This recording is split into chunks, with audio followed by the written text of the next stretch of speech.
Bismillahirrahmanirrahim. Assalamualaikum warahmatullahi wabarakatuh.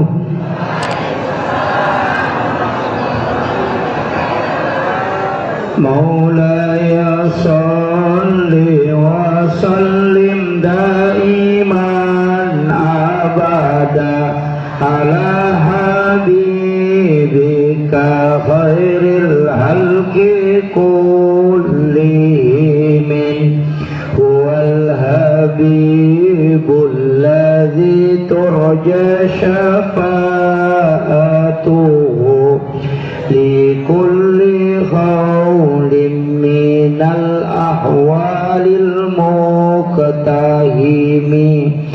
ya rabbi bil mustafa balligh maqasidana waghfir lana ma madha ya wasi'al karami ya rabbi bil mustafa balligh maqasidana waghfir lana ma madha ya wasi'al karami ila hadratin Nabil Mustafa sallallahu ala sayyidina Muhammadin al-Fatihah. A'udzu billahi minasyaitonir rajim. Bismillahirrahmanirrahim. Alhamdulillahi rabbil alamin arrahmanir rahim maliki yaumiddin. Iyyaka na'budu wa iyyaka nasta'in. Ihdinas siratal mustaqim. Siratal ladzina an'amta 'alaihim ghairil maghdubi 'alaihim waladdallin. Amin. Allahumma nawwir qulubana wa quluba jami'i man hadara fi majlisina hadza binuril ma'rifah wa ilmil muqasyafah wal basirah wal iman wal islam. Amin. Ya Fattahu ya Alim, iftah qulubana wa qulubahum futuhal arifin. Amin. Rabbana iftah bainana wa baina qaumina bil haqqi wa anta khairul fatihin. Amin. Amin amin ya rabbal alamin. Amin. Hadratal muhtaramin wal muhtaramat, ikhwanu fillah, alhamdulillah alhamdulillahi rabbil alamin, wassalatu wassalamu ala ashrafil anbiya'i wal mursalin, sayyidina wa maulana wa habibina wa syafi'ina wa ala alihi wa ashabihi wa sahabatihi ajma'in. Amma ba'du. Yang kami muliakan dan kami ta'zimi para alim ulama,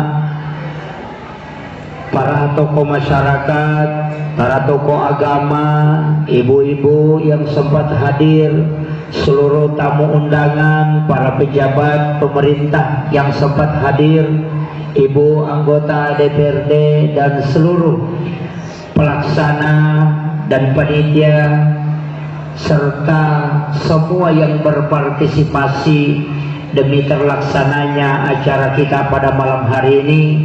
Kita doakan semoga Allah memberikan keberkahan untuk kita semua, memberikan kesehatan dan bisa mempertemukan kelak dengan syafaat baginda Rasulullah sallallahu alaihi wasallam. Alhamdulillah, peringatan Maulid yang kita laksanakan pada malam hari ini, kita berusaha ingin mengambil berkah dengan meneladani akhlak baginda Rasulullah sallallahu alaihi wasallam, sekaligus ingin menjadikan anak kita meneladani akhlak Rasulullah sehingga bisa menjadi anak yang memiliki karakter yang bagus dan bereligius. Tapi perlu saya sampaikan, mendidik anak bukan memulai sejak dia lahir, tapi mendidik anak adalah mulai dari orang tuanya. Makanya dalam salah satu riwayat disebutkan adibu auladakum qabla an wiladatikum. Artinya perbaiki memang akhlak anakmu sebelum engkau melahirkan dia. Makanya Rasulullah bapaknya adalah orang yang sangat bagus akhlaknya, ibunya adalah wanita yang sangat menjaga kehormatannya. Laki-laki yang sangat bagus adab dan akhlaknya menikah dengan wanita yang sangat menjaga kehormatannya, maka lahirlah Nabiullah Muhammad sallallahu alaihi wasallam pasti memiliki akhlak yang bagus. Tapi bisa sebaliknya, Pak. Kalau bapaknya tidak beres, ibunya tidak stabil, anaknya juga mungkin tidak bisa beres. Maka mencari pasangan itu penting, mendidik anak dalam kandungan itu penting. Saya dulu pernah diberitahu oleh guru kami bahwa pendidikan anak di dalam kandungan itu 30%. Ketika dia lahir pada saat diakikah itu 30%. Perjalanan sampai umur 7 tahun itu 30%. Sisanya itu tinggal 10%. Ternyata pendidikan anak bukan dari saat dia masuk sekolah, yang sekarang baru mau dibentuk karakternya. Ketika kita membuka beberapa penjelasan ulama hikmah tentang hal ini, sungguh betul Bapak Ibu sekalian. Saya ingin sampaikan di sini, kalau ada ibu-ibu yang hamil, setiap malam bacakan Fatihah kepada 5 orang. Yang pertama kepada baginda Rasulullah dengan mengucapkan ila hadratil Mustafa. Jadi Rasulullah itu namanya ketika beliau wafat bukan almarhum, tidak sama dengan yang lain. Kita beri gelar almarhum kalau laki-laki, almarhumah kalau perempuan. Tapi untuk baginda Rasulullah tidak menggunakan kalimat almarhum, tapi menggunakan kalimat al-Mustafa. Itu perintah langsung dari malaikat Jibril kepada sahabat-sahabat Nabi supaya gelar beliau bukan almarhum tapi al-Mustafa, karena sesungguhnya beliau tidak wafat untuk umatnya. Makanya siapa yang berselawat kepada Rasulullah itu pasti sampai. Apalagi ini adalah malam Jumat, malam di mana Rasulullah mengatakan, siapa yang berselawat kepadaku pada malam Jumat, maka tidak menggunakan perantara malaikat, karena aku langsung mendengarkan salawat setiap umatku yang bersalawat kepadaku di malam Jumat. Dari situlah hadis dari Aisyah mengatakan, siapa yang bersalawat kepada baginda Rasulullah 100 kali setiap malam Jumat, maka pasti orang itu akan mendapatkan syafaat Rasulullah. Makanya kalau malam Jumat Bapak Ibu sekalian berselawat. Salawat kalau malam Jumat itu 100 kali. Karena orang yang membaca salawat itu setiap malam Jumat 100 kali, itu dijanjikan syafaat oleh baginda Rasulullah. Setiap malam Jumat. Siapa-siapa yang dijanjikan salawat, yang pertama dijanjikan syafaat. Kalau mau dapat syafaat Rasulullah, yang pertama adalah orang yang pernah bermimpi ketemu Rasulullah walau hanya sekali. Saya punya mursyid tarekat, beliau menyampaikan, wahai anakku, sungguh celaka kalau engkau sudah umur 40 tahun tapi belum pernah mimpi ketemu Rasulullah. Itu pesan beliau. Sungguh sangat celaka orang yang umurnya sudah sampai 40 tahun tapi dia belum pernah sekalipun mimpi ketemu Rasulullah. Saya dulu sempat protes Bapak Ibu sekalian. Saya katakan, wah itu bukan persoalan mimpi atau tidak, tapi itu persoalan apakah bisa atau tidak. Dia mengatakan, wahai anakku, sebenarnya bukan yang tidak bermimpi itu yang saya salahkan, Tapi pasti orang yang tidak bermimpi ketemu Nabi itu karena dia tidak pernah memintanya.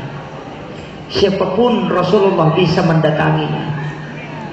Makanya saya kaget ketika beliau sampaikan itu. Betul juga. Kadang kita menjelang tidur tidak pernah minta kepada Rasulullah supaya dia datang ke kita. Kita hanya tidur. Maka mulai malam ini adalah malam Jumat, nanti menjelang kita mau tidur, ambil air wudu sempurna sebagaimana hendak melaksanakan sholat, kecuali wanita yang halangan jangan berwudu, karena Imam Syafi'i mengharamkan wudu bagi wanita yang haid.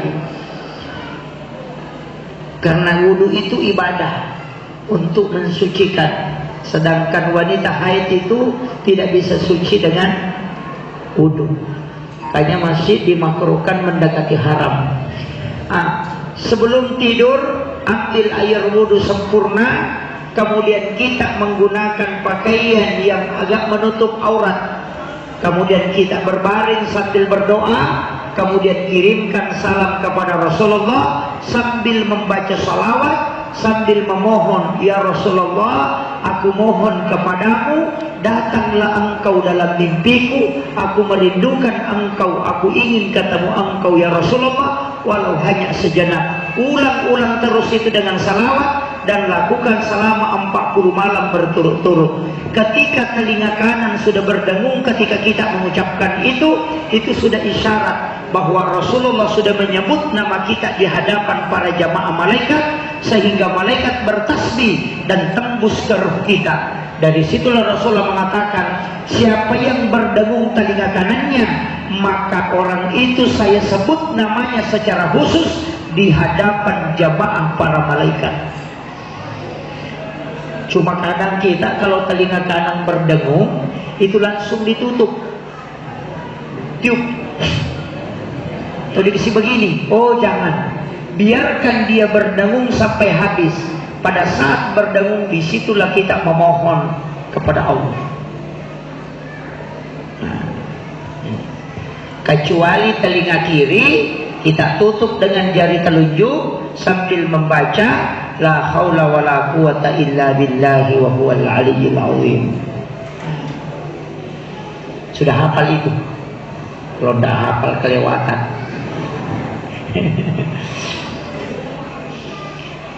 Yang kedua yang dijanjikan syafaat oleh baginda Rasulullah adalah orang yang ketika mendengarkan azan dia menjawabnya tanpa berbicara dunia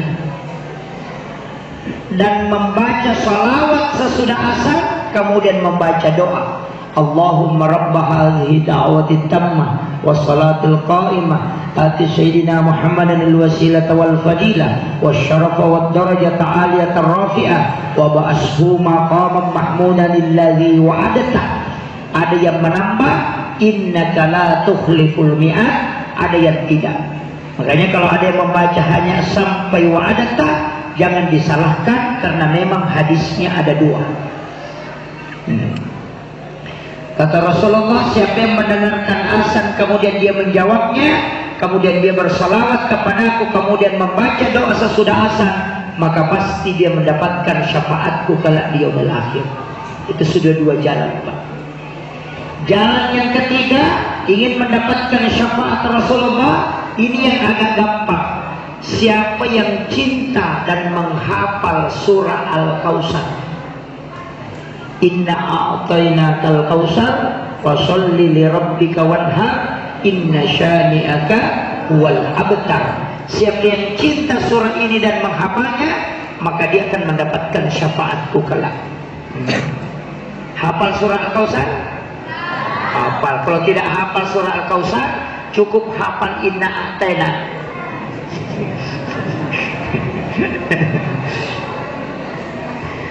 Kenapa surah Al-Kautsar ini istimewa? Saya dulu katakan banyaknya surah di dalam Al-Quran, kok kenapa surah Al-Kautsar yang menjadi istimewa? Kenapa bukan surah yang lain?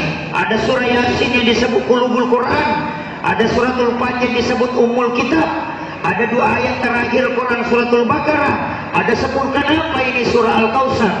Karena ternyata ketika anaknya Rasulullah yang bernama Ibrahim, anak laki-lakinya Rasulullah wafat, hatinya Rasulullah bersedih hingga air matanya itu menetes sampai membasahi jenggotnya. Kemudian Nabi diturunkan surah ini untuk menenangkan kalbunya Rasulullah. Dari situlah ulama kita mengatakan, siapa yang tertimpa musibah atau mengalami kesedihan yang amat sangat, maka baca surah Al-Kautsar dalam sholat, ulang-ulanglah membaca surah ini, bisa sampai 11 kali, bisa sampai 100 kali yang mampu, maka hatimu akan ditenangkan oleh Allah. Dan ternyata terbukti Bapak Ibu sekalian, ombak yang besar di lautan, ketika kita mengambil air yang terpercik itu kita bacakan surah Al-Kautsar, kemudian kita kembalikan ke laut, itu ombak di laut itu bisa turun menjadi tenang.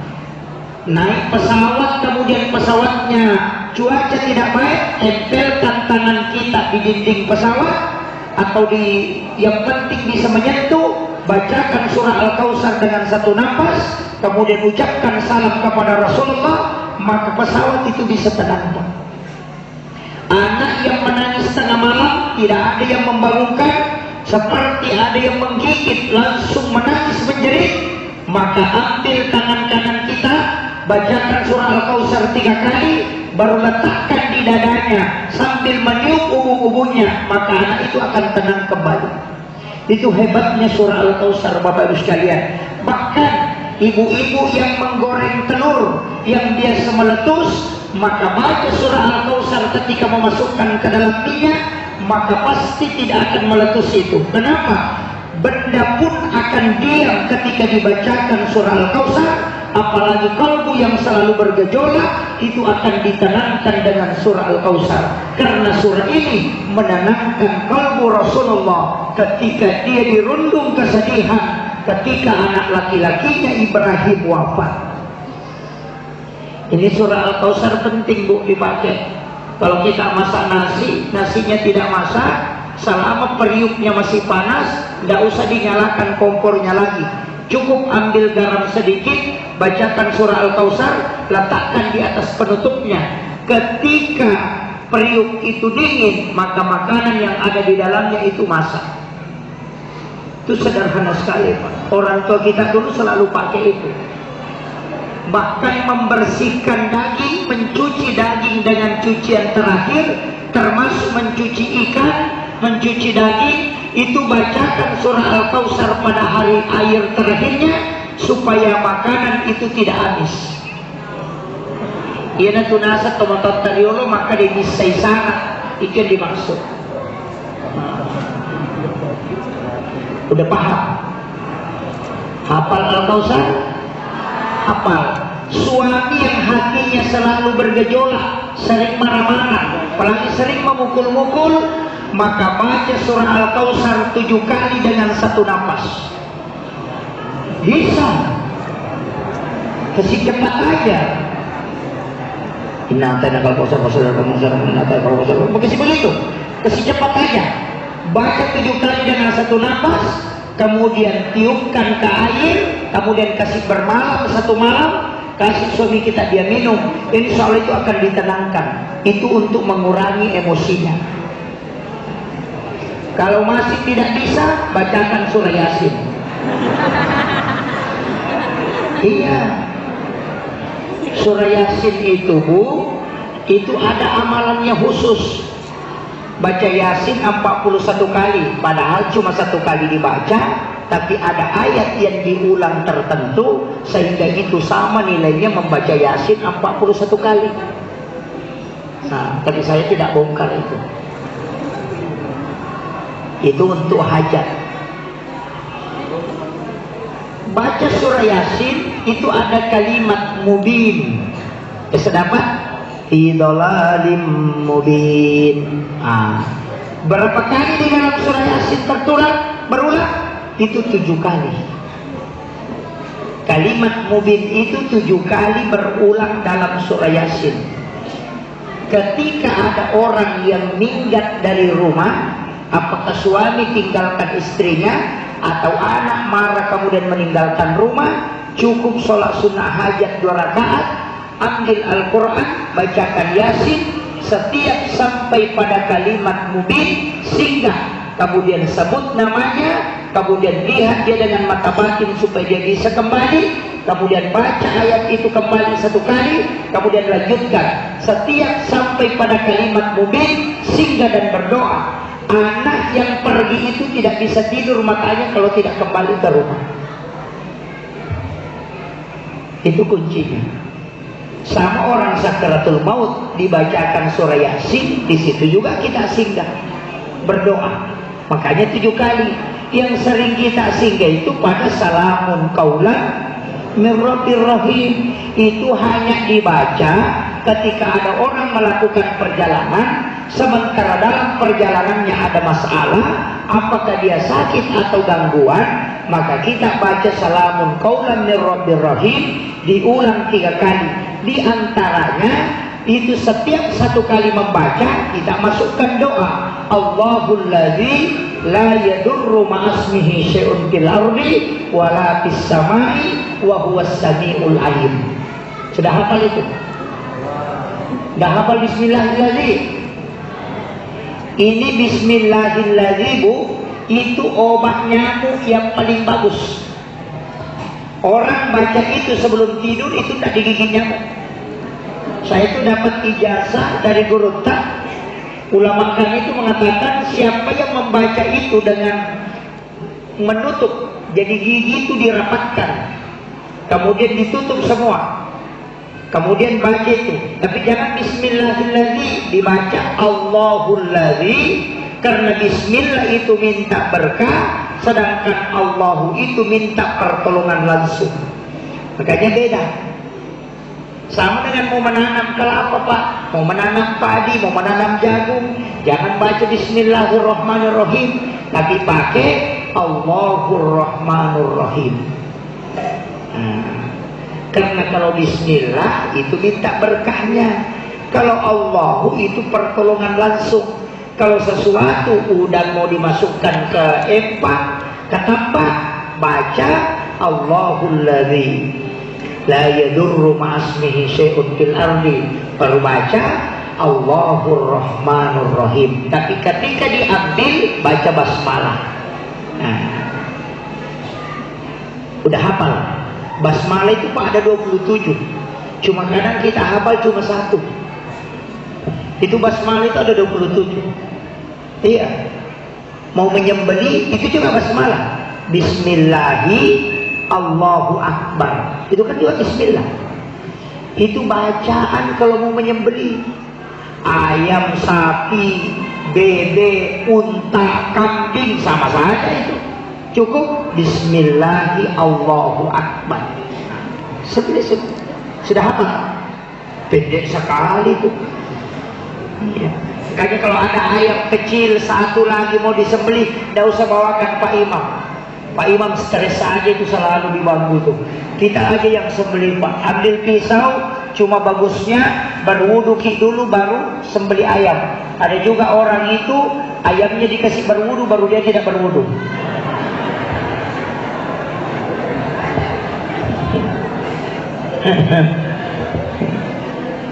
Manu ena jinne kinambale nade nak jinne. Ini penting saya sampaikan ini. Kayaknya ehonya masih tinggi, Pak. Saya tidak bisa kalau berdengung suaranya. Coba operator dikasih hilang efeknya. 1. Kasih 0 efeknya, jangan kasih efek. 1. Oh iya. Bassnya juga dikurangi sedikit ya. 1. Iya. Mengaum sekali kalau ya. Jadi basmalah itu segitu fungsinya, Pak.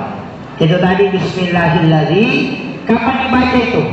Baca Fatihah 1 kali, surah Al-Ikhlas 3 kali, Al-Falaq 1 kali, surah An-Nas 1 kali, ayat kursi 1 kali, baru bismillahirrahmanirrahim la yadurru ma'asmihi syai'un fil ardi wala fis samai wa huwas samiul alim 3 kali. Dibaca setiap maghrib dan subuh. Insya Allah siapa yang mengamalkan itu tidak akan kena musibah tiba-tiba. Itu kuncinya. Itu PT aja tuh Pak amalannya. Hanya kalau sudah sholat maghrib pakai itu. Cuma kalau amalan-amalan khusus ada beberapa di dalam ilmu hikmah itu tentang bacaan-bacaan dalam sholat yang harus diperhatikan. Saya itu Bapak Ibu sekalian terus terang, nanti akhir-akhir ini ngaji sama beberapa ulama, tanya-tanya, ternyata ketemu kenapa doa iftitah itu ada 14. Doa iftitah kan ada 14. Ternyata Rasulullah kalau salat itu tidak pakai satu iftitah. Allahu Akbar kabira itu sering dipakai, ini wajatu itu dipakai ketika Rasulullah sholat tahajud. Ketika dia sholat fardu, kebanyakan menggunakan Allahumma ba'id baini. Tapi ketika Rasulullah sholat taubat, maka dia menggunakan Ismul A'zam. Ternyata ini yang 14 doa iftitah itu dipasangkan dengan sholat-sholat tertentu. Sama di ustaz kalau ceramah, kalau nasihat pernikahan, apa iftitahnya?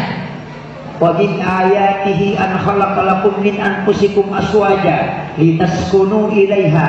Kalau ceramah taksiah, tabarakalladzi biyadihil mulku wa ala kulli syai'in qadir alladzi khalaqal mauta wal hayata liyabluwakum ayyukum ahsanu amala. Kalau ceramah syukuran, la in syakartum la azidannakum wa la in kafartum inna azabi lasyadid.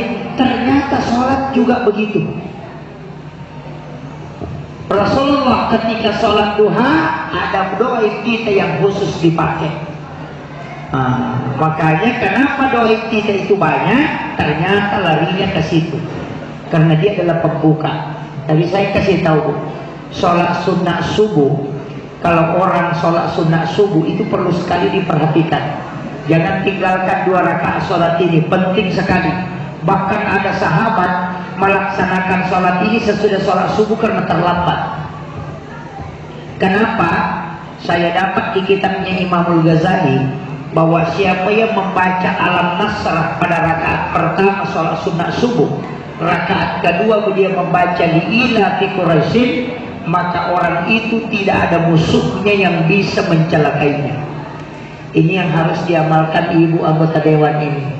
Orang yang mau merusak kita, orang yang mau memfitnah kita, amalkan itu karena dibendung.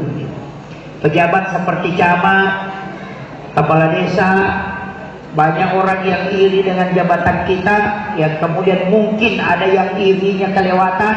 Maka baca 2 surah ini ketika sholat sunnah subuh. Alam Nasrah pada rakaat pertama, Alam Tara Kaifa pada rakaat kedua, Li'ila fi Quraisyin pada rakaat kedua, maka tidak ada musuhnya yang bisa mencelakainya. Tapi ada di kitab lain, siapa yang membaca Alam Nasrah pada rakaat pertama masih sholat sunnah subuh, Alam Tara Kaifa pada rakaat kedua, maka dia tidak akan kena penyakit tulang. Makanya kalau ada dia ngilu lututnya, ngilu punggungnya karena faktor umur, suruh baca ini pas ada sholat sunnah subuh. Saya punya jamaah itu di kampung, itu sudah 85 umurnya, masih rajin ke masjid berjamaah dan tidak sakit lutut.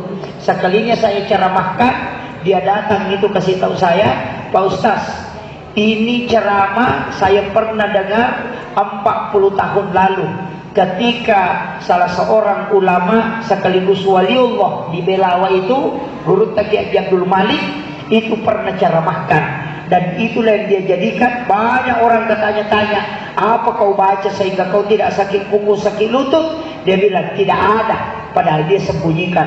Dia katakan barusan ada yang membongkar ini Pak Ustaz. Saya bilang iya, saya buka karena saya tidak kikir. Dia itu kikir Pak, tidak mau mengajarkan.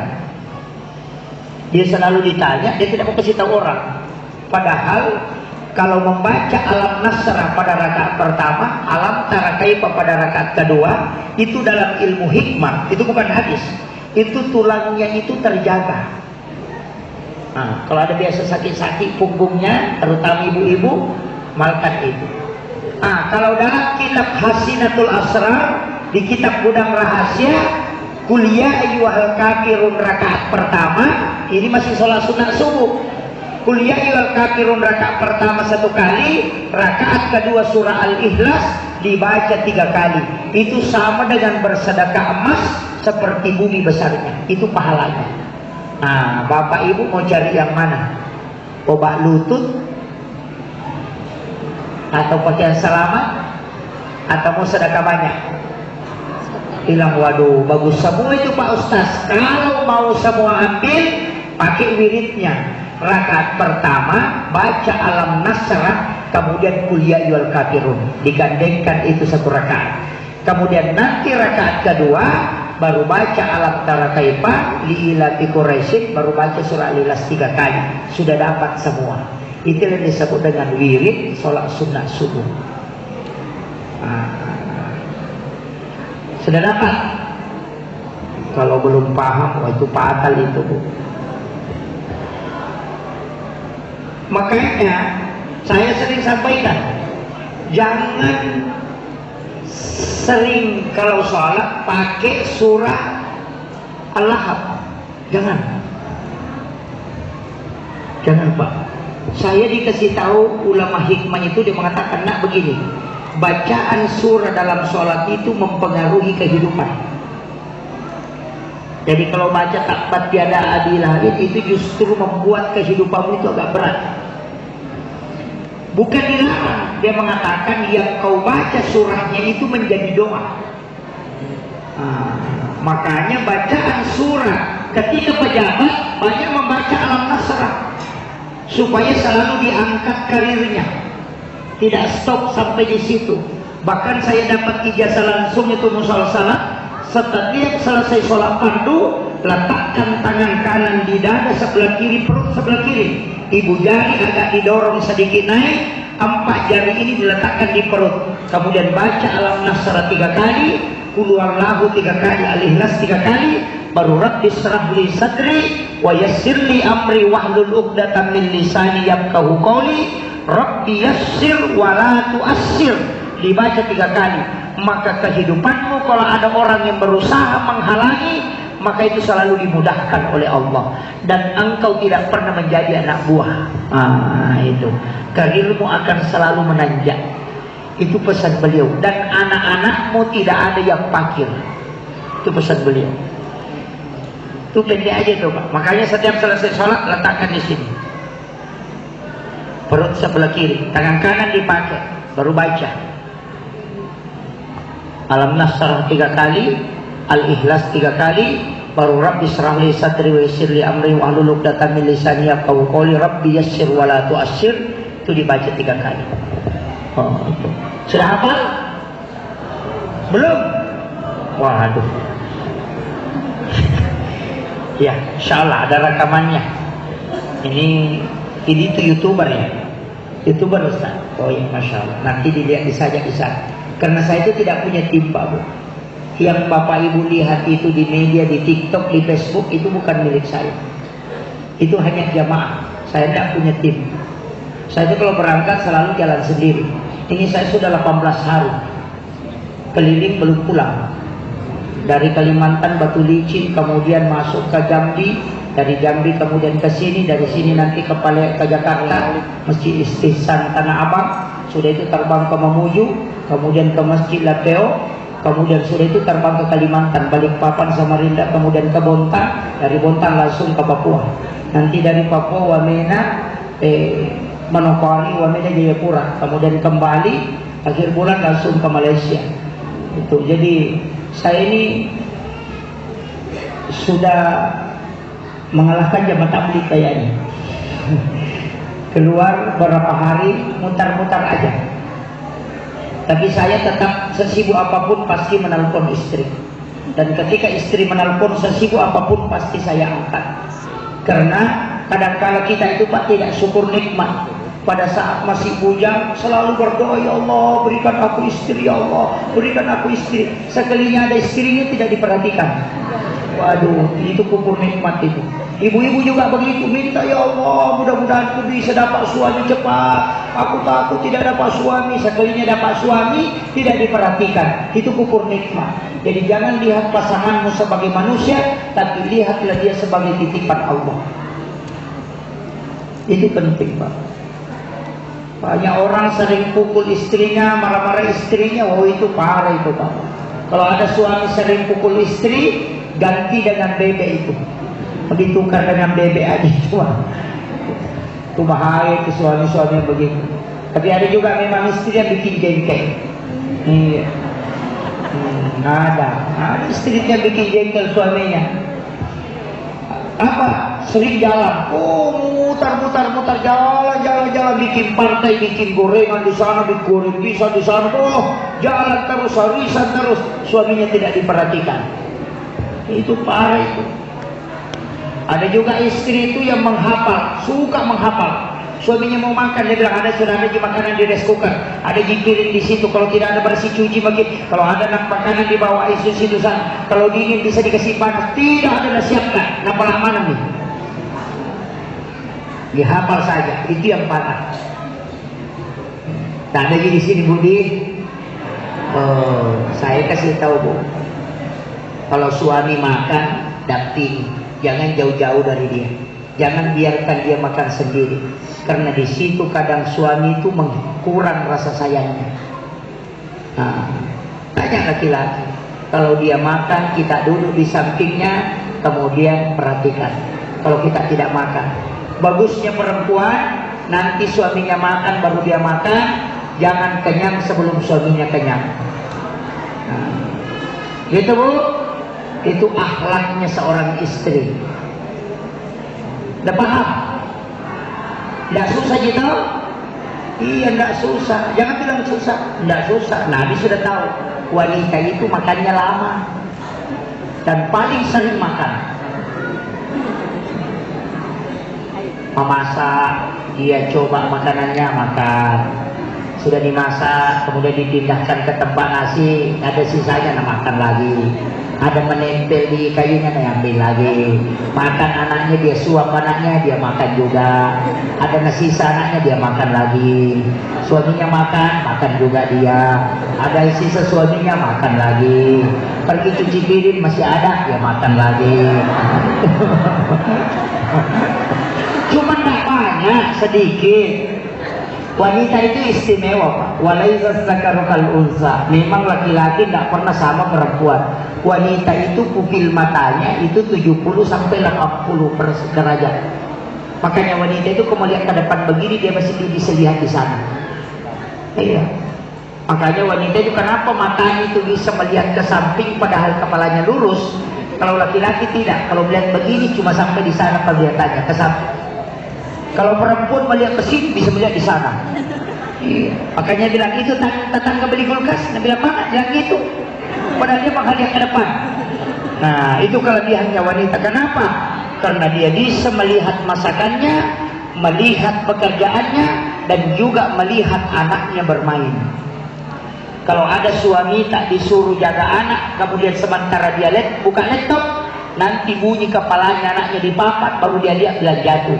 Kalau perempuan tidak, sambil bekerja dia bisa melihat. Makanya jangan heran kalau ibu-ibu mengiris bawang tetap nonton sinetron, karena memang bisa jalan dua-duanya. Kalau laki-laki tidak bisa, harus fokus. Makanya kalau perempuan bawa mobil itu tidak mau lewat di pinggir jalan, selalu di tengah. Parkir mobil bannya selalu bengkok, tidak pernah lurus. Kenapa? Pupil matanya melebar. Dari situlah wanita tidak bisa melihat peta. Stres kalau disuruh lihat peta. Yang kedua, pinggulnya lebar sehingga dia bisa duduk berdiri, tidak sakit lututnya. Laki-laki kalau duduk berdiri sudah pegang di lututnya itu. Kalau perempuan 5 kali bolak-balik duduk berdiri itu tidak sakit. Kenapa? Supaya dia bisa melayani keluarga, anak-anak dan suaminya. Itu kuncinya. Hanya perempuan itu hebat, hebat sekali. Kalau ada yang bilang biasa-biasa di pekerjaannya perempuan, oh paling berat. Ada profesor karena istrinya selalu mengeluh mau dipijit betisnya kalau malam. Nah bilang saya ini jalan kaki pergi mengajar di kampus itu 2 kilo, tidak pernah mengeluh. 2 kilometer. Kamu cuma tinggal di rumah itu mengeluh. Kenapa bisa? Ternyata dia pasangi ala kilometer kakinya istrinya pas sudah sholat subuh. Nanti mau tidur baru dia ambil, kaget dia. 24 kilometer perjalanannya. Dia tanya, kau dari mana saja? Nah bilang tidak tinggalkan rumah. Oh ternyata mutar sumur kasur dapur, sumur kasur dapur, pel menyapu, itu pekerjaannya. Ternyata 24 kilo dijalani setiap hari. Kayaknya jangan bilang ibu-ibu tinggal di rumah aman. Oh tidak, itu orang Bugis Pak, tidak pernah menyuruh istrinya bekerja di sawah. Tidak. Kalau orang Bugis tidak pernah menyuruh. Kenapa? Karena sangat memuliakan istrinya. Dia tidak mau kalau kulitnya hitam. Yang kedua, kalau naik haji orang Bugis pasti istrinya dulu yang disuruh berangkat. Karena kalau sudah pulang istrinya, suaminya bisa naik haji.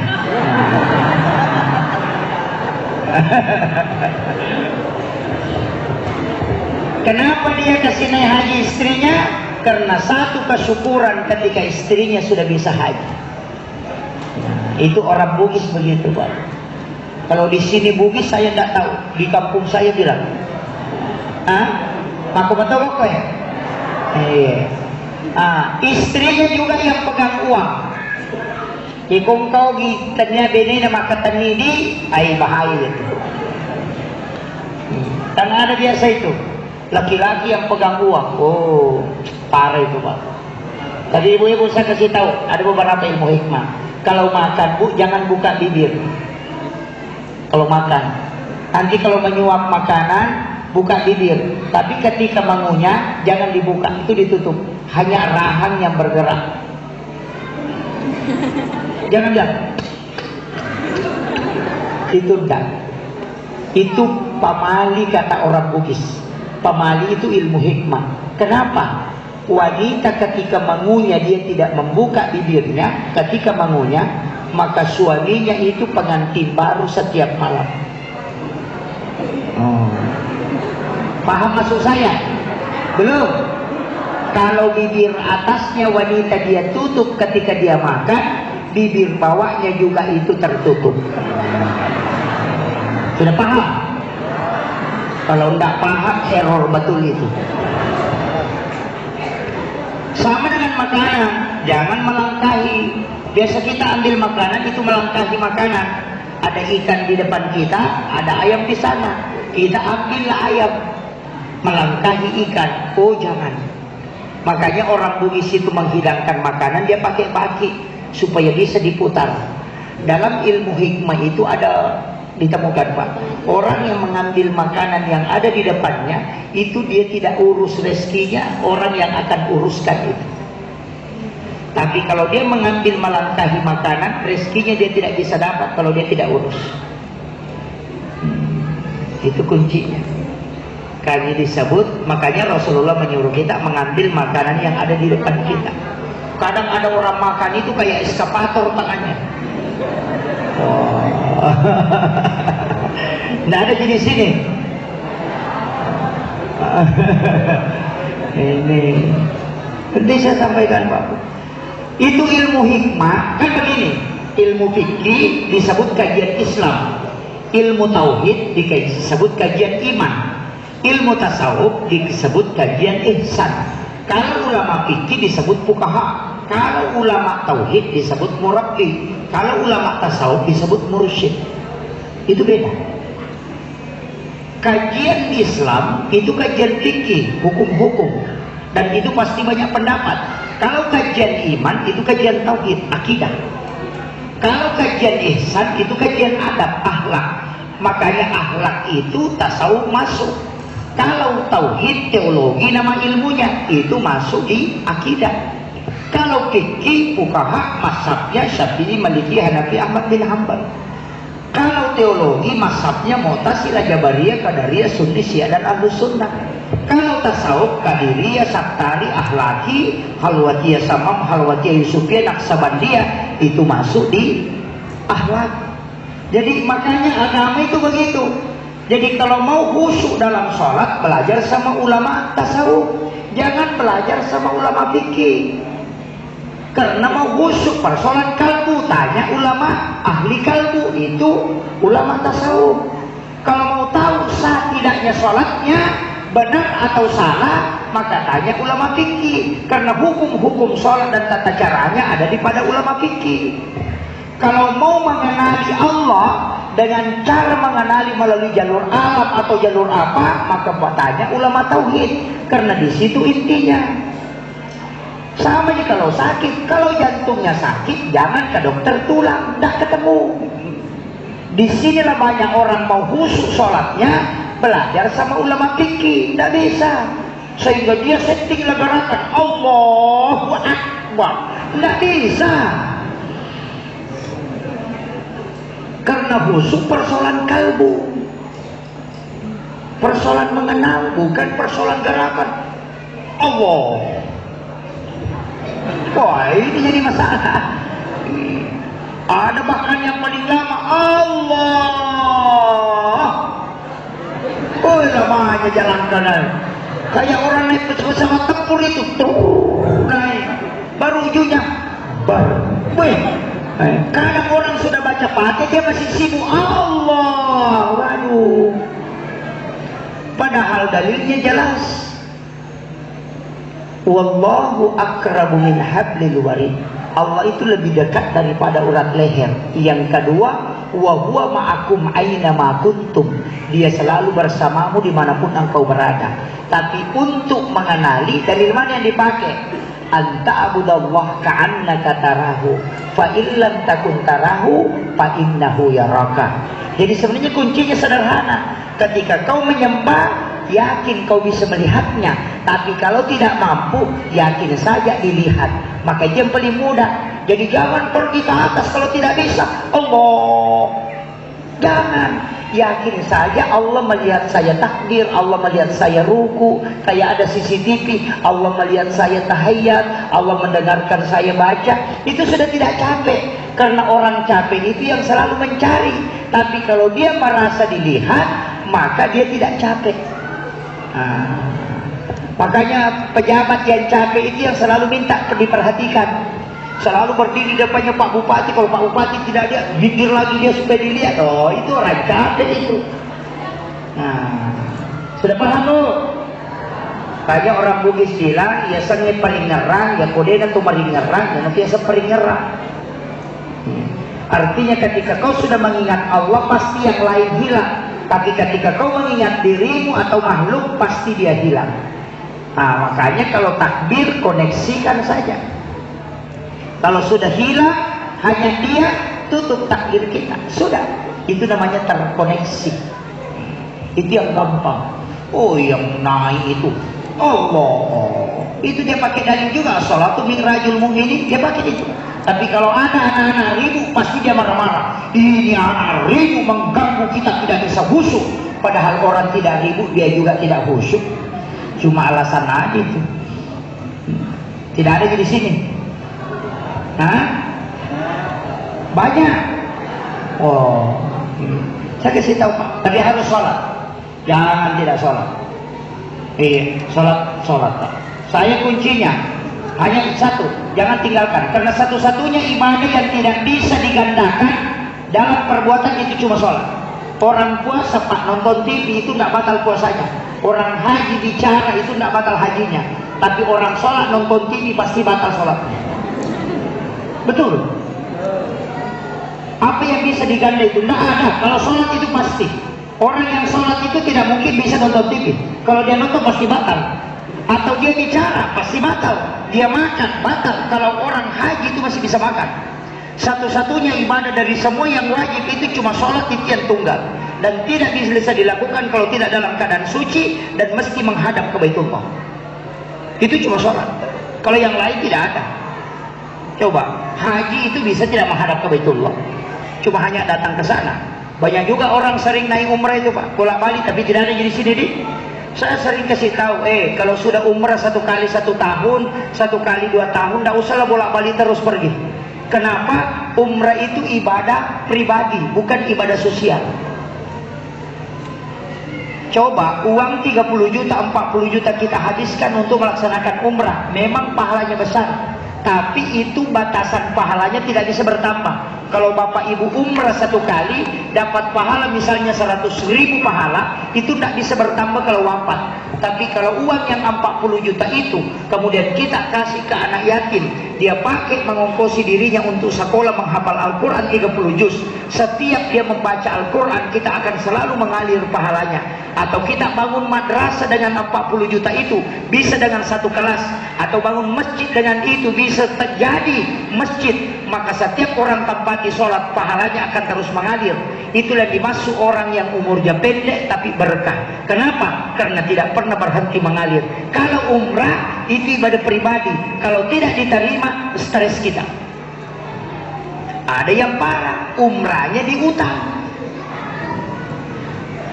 bisa cicil. Oh, sampai hari ini saya tolak itu. Jangan coba-coba umrah dengan mengutang kredit. Berangkat dulu, nanti pulang baru bayar. Kalau kau mati di sana, siapa yang mau bayar? Oh, nanti kalau meninggal di sana, langsung dikasih tahu malaikat, ada pahala umrahku. Malaikat bilang, belum lunas. Orang yang punya kemampuan yang disuruh berangkat. Orang berangkat umrah itu saya dikasih tahu dalam tasawuf, kalau mau berangkat umrah nak perhatikan 4 hal. Yang pertama, hajatkan memang untuk apa. Yang kedua, ketemu dengan Rasulullah di sana. Datangi kuburannya, ucapkan salam, baru mintakan Rasulullah supaya dia memintakan ampun engkau di hadapan Allah. Karena Allah yang mengatakan dalam Al-Quran, ketika engkau Muhammad yang memintakan ampun kepada umatmu, fastaghfir lahum, pasti saya ampuni.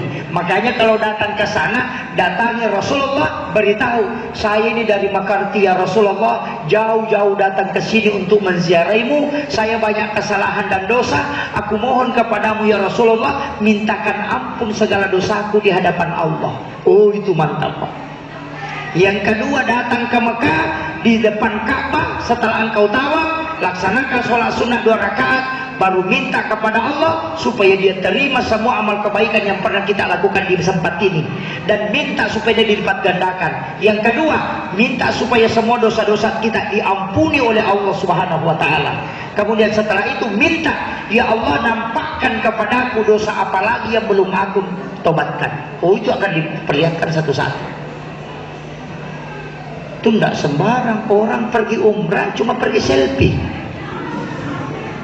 Kita tawaf dulu ya, udah 3 putaran. Ayo guys, up dulu dong.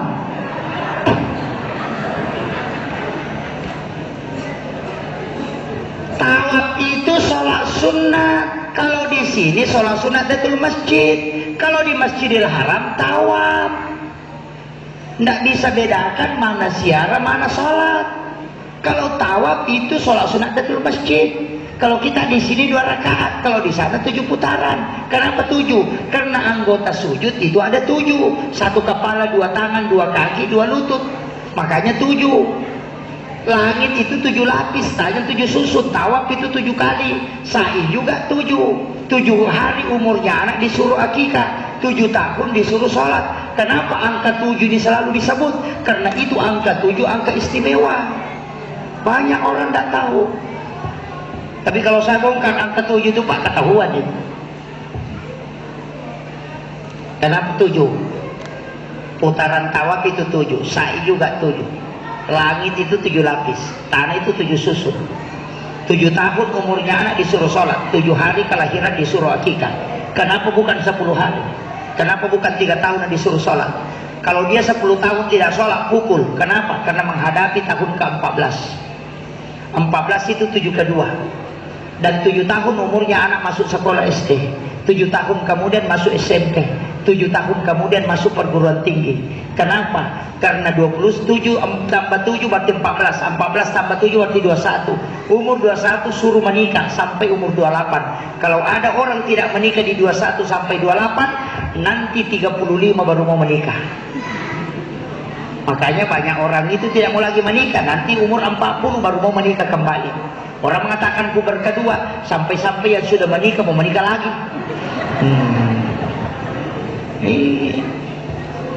Udah paham? 42 tambah 7 berarti 49. 49 kalau dia kena penyakit yang menyebabkan fisiknya langsung drop, ulama mengatakan maka tunggu sampai 7 tahun berikutnya itu sudah turun. Tapi lihat, kalau ada orang sukses di bawah umur 40 tahun maka dia bisa berhasil sampai tua. Tapi kalau ada orang tidak sukses sampai umur 40, begitu-begitu saja suruh pulang kampung karena dia tidak kaya, itu udah mati. Makanya orang Cina itu selalu menghitung orang di umur di bawah 40. Kalau ada orang sudah tidak bisa sukses di bawah umur 40, sudah lewat 40, masih begitu-begitu, kehidupannya itu sudah ditetapkan begitu saja sampai meninggal. Tidak ada orang itu sukses Pak di atas 40 baru memulai start. Kalau ada, itu ekonominya akan jatuh sebelum dia meninggal. Tapi kalau di bawah dia sudah mulai menanjak, berarti itu sudah bisa dilihat sampai atas. Itu kuncinya. Ada lagi tapi tidak usah saya lanjutkan, bahaya kalau ditahuin. Itu kuncinya. Maka masalah lagi tuh. Kemudian hikmahnya apa? Kenapa? Ada tadi saya sampaikan. Kalau mengakikah anak, kalau mau dapat anak yang berkarakter religius, kalau mengakikah anak laki-laki 2 kambing. Kasih 2 kambing. Kalau tidak mampu cukup 1, itu sudah sah. Tapi kambing kalau 2 kasih sama besar. Karena kapan tidak sama besar, itu pasti anakmu tidak bisa berlaku adil. Kalau jadi anggota dewan, naik curang itu. Tapi tidak ada di sini. Kalau perempuan, cari yang kaki depannya sama besar. Kalau tidak sama besar, jangan pakai untuk akikah. Ya kosin rajamui aja yolon na bembe pakai mangakika. Kalau untuk anak perempuan pasti anakmu bisa berlaku adil. Itu sudah karakter di situ. Gunting habis rambutnya anakmu, cukur habis. Kemudian timbang berapa gram, belikan emas, kemudian sedekahkan supaya anakmu bisa menjadi orang hebat. Tidak menjadi sampah di masyarakat. Kalau tidak bisa emas, maka ganti dia dengan perak. Saking pentingnya itu. Kemudian akikah, jangan kasih pedis masakan akikah. Masakan akikah bumbunya itu agak manis supaya anakmu tidak dibenci orang. Jangan kau patahkan tulang binatang akikah itu yang memanjang, dan jangan pecahkan binatang yang melingkar. Ambil kulitnya, bungkuskan tulangnya, kemudian tanam supaya anakmu tidak patah tulangnya dan tidak kena penyakit kulit. Itu kuncinya. Kalau adakan akikah, jangan terima pas solo, supaya sebelum selesai anakmu, pekerjaan akan menunggunya. Tapi kalau terima pas solo, lihat, dia mendaftar membayar, belum tentu bisa lulus. Itu kuncinya, Pak. Itu di ulama hikmah itu sudah paham betul itu. Makumoro katanya tamah hakikah.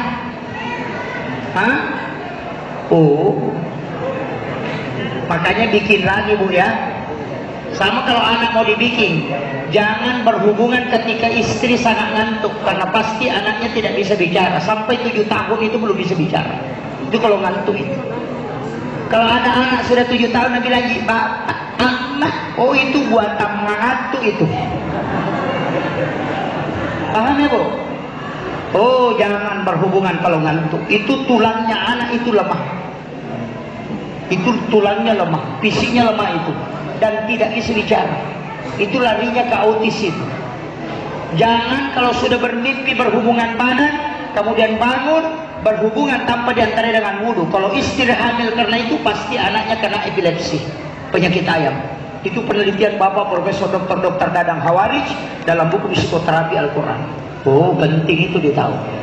Jangan juga berhubungan kalau sudah tidur kemudian bangun, berhubungan kemudian langsung tidur kembali. Itu anaknya biasa meninggal dalam kandungan. Jangan berhubungan ketika terlalu kenyang. Kenyang sekali baru berhubungan. Oh jangan Pak. Kenapa? Anakmu pasti otaknya lemah. Kalau lapar itu penyakitan. Mau pilih hubungan yang mana yang paling bagus? Rasulullah berpesan, ketika engkau ingin masuk ke dalam kamar ibu bapakmu di siang hari, maka ketuk pintunya. Itu isyarat. Sesudah sholat duhur, itu tempat berhubungan yang paling bagus. Waktu yang paling bagus. Betul Pak? Itu isyarat itu.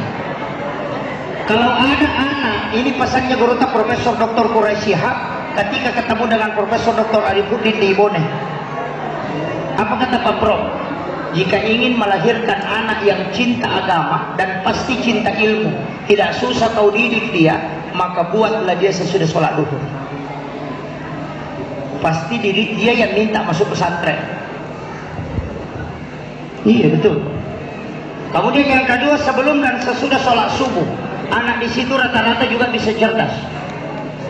Kemudian ada yang paling bagus, ada di kitabnya Imam Ghazali. Kalau bisa lakukan itu mantap. Imam Ghazali mengatakan itu kalau mau menciptakan ulama dari situ. Kalau mau anaknya jadi ulama, itu ada di kitabnya Imam Ghazali dalam kitab Hiyaluddin. Saya pernah ngaji itu. Apa? Di bulan Ramadan, pas selesai berbuka puasa, hanya minum air putih. Sebelum ada makanan masuk ke dalam perut, maka berhubunganlah. Ketika istrimu hamil karena itu, maka itu anakmu bisa jadi ulama. Makanya orang Bugis selalu menikahkan anaknya menjelang masuknya Ramadan, karena itu yang dicari. Cuma kita tidak paham. Udah tahu Bu? Alhamdulillah. Lah boleh Wak Ustaz, nggak bisa nih, gampang kasih mani ke bapaknya.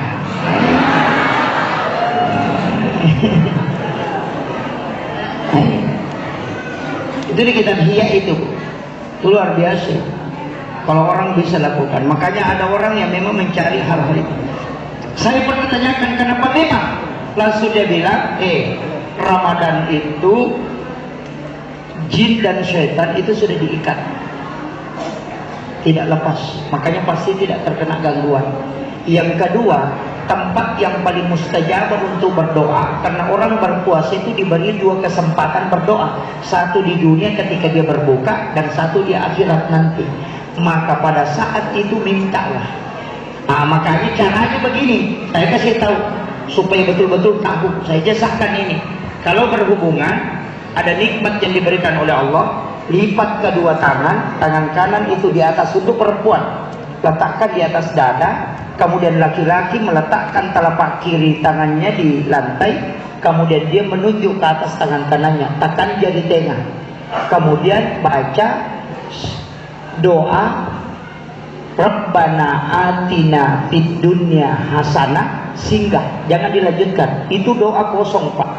Saya itu dapat ijazah dari guru tak, tapi bukan langsung, ambil dari salah satu ulama, itu dari guru tak kayak Jabdur Rahman Ambodali. Doa sapu jagat itu sebenarnya tidak ada isinya, itu doa kosong, itu cek kosong, harus diisi itu, makanya disebut sapu jagat. Rabbana atina fid dunya hasanah, singgah, isi di situ.